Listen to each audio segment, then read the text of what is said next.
Come avrete sicuramente intuito dal titolo di questo video, parleremo di fantascienza e di guerre nucleari. La fantascienza nel corso della sua storia ha spesso avuto anche il compito di avvertire i lettori o gli spettatori, di metterli in guardia da eventuali futuri. Pensiamo per esempio ai capolavori distopici del secolo scorso, che spesso, con i futuri descritti, hanno cercato di avvisare i lettori delle conseguenze estreme del totalitarismo o del consumismo edonistico. Parlo per esempio di 1984 di George Orwell o anche del Mondo Nuovo di Huxley, due opere tra le più importanti del secolo scorso e che avevano appunto lo scopo di avvertire i contemporanei. O ancora, oggi la fantascienza è piena, sia al cinema che in letteratura, di opere riguardanti i problemi più attuali. È abbastanza chiaro, dunque, che anche la bomba atomica sia stata in passato oggetto della fantascienza, in modo più o meno serio, soprattutto durante gli anni della Guerra Fredda.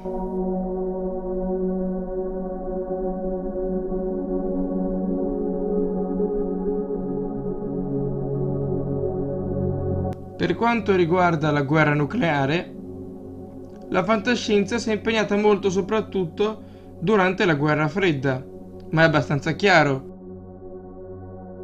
La prima apparizione in assoluto della bomba atomica si ha addirittura in un romanzo del 1913 intitolato La liberazione del mondo. L'autore del libro è H.G. Wells, uno dei padri della moderna fantascienza, il grande autore che ha scritto libri anche come La macchina del tempo o La guerra dei mondi.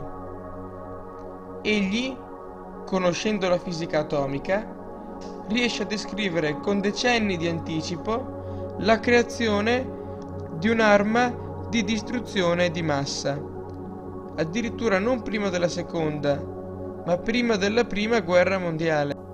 Ed è già interessante notare che Wells nella sua opera utilizza proprio l'espressione bomba atomica. Un altro fatto interessante per noi italiani è che l'idea di bomba atomica viene in qualche modo suggerita anche all'interno di un romanzo di Emilio Salgari, Le meraviglie del 2000, nonché nella notissima opera di Italo Svevo, La coscienza di Zeno. Si tratta comunque soltanto di intuizioni, ben lontane dalla precisione della terminologia usata da Wells. In seguito al 1913 e a questo romanzo di Wells, il tema della bomba nucleare viene ritrovato nella fantascienza americana degli inizi degli anni 40. In questo periodo, in piena seconda guerra mondiale, si intuisce che l'arma sarà presto realizzata. Era però in quegli anni diffusa tra gli scrittori di fantascienza la speranza che presto si sarebbe trovata un'arma di difesa per le bombe atomiche, una sorta di scudo protettivo per le città. Ovviamente si trattava di una speranza sbagliata. C'erano poi molte convinzioni scientifiche sbagliate che lasciavano spazio alla fantasia degli autori. Per esempio, un'altra convinzione errata, che c'era all'inizio di quella che possiamo definire l'avventura nucleare, era che l'umanità sarebbe riuscita a convivere senza troppe difficoltà con un basso livello di radiazioni, dovute magari a una breve o circoscritta guerra nucleare. Lo stesso Asimov basa parte della trama del suo romanzo Il Paria dei cieli, scritto nel 1950, su questo fatto.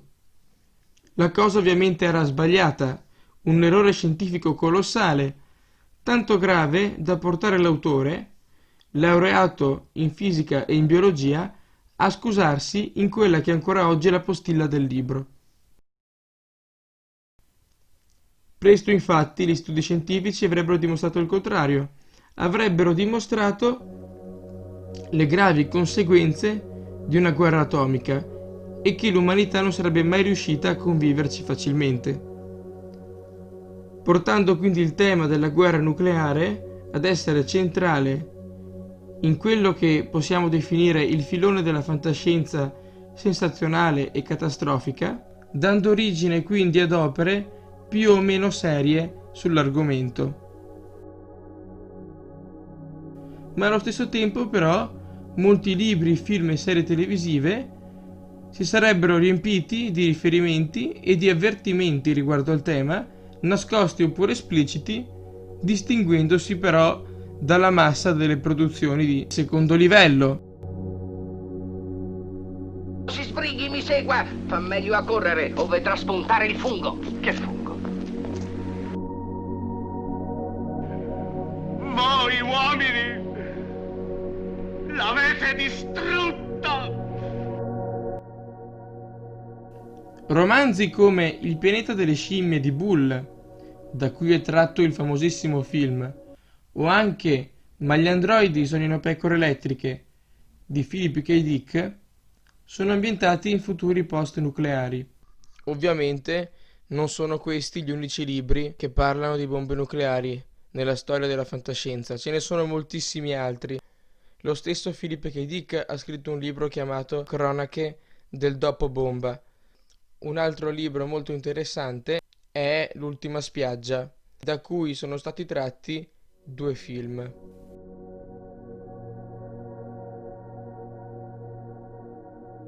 Per quanto riguarda il cinema, riferimenti alle guerre nucleari sono presenti ad esempio nel film Il pianeta proibito del 1956, ma anche nel film L'uomo che visse nel futuro e anche in pellicole molto più recenti, per esempio il film del 2018 Macchine mortali contiene anch'esso riferimenti alla guerra atomica, anche se si tratta di riferimenti molto meno interessanti rispetto a quelli forniti dal pianeta proibito e dall'uomo che visse nel futuro.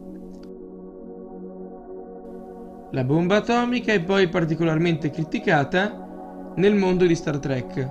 Infatti, sia nella serie classica degli anni 60 che nella serie The Next Generation, iniziata a fine anni 80, compaiono molte civiltà che si sono autodistrutte a causa di armi che ricordano, almeno in modo metaforico, le armi nucleari.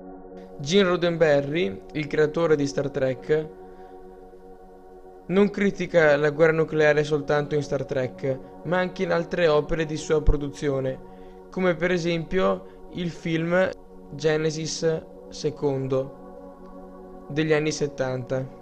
Sul tema di Star Trek e della guerra nucleare, e più in generale di Star Trek e della guerra fredda, ho già fatto un video un anno fa, per cui vi lascio una scheda e il link in descrizione.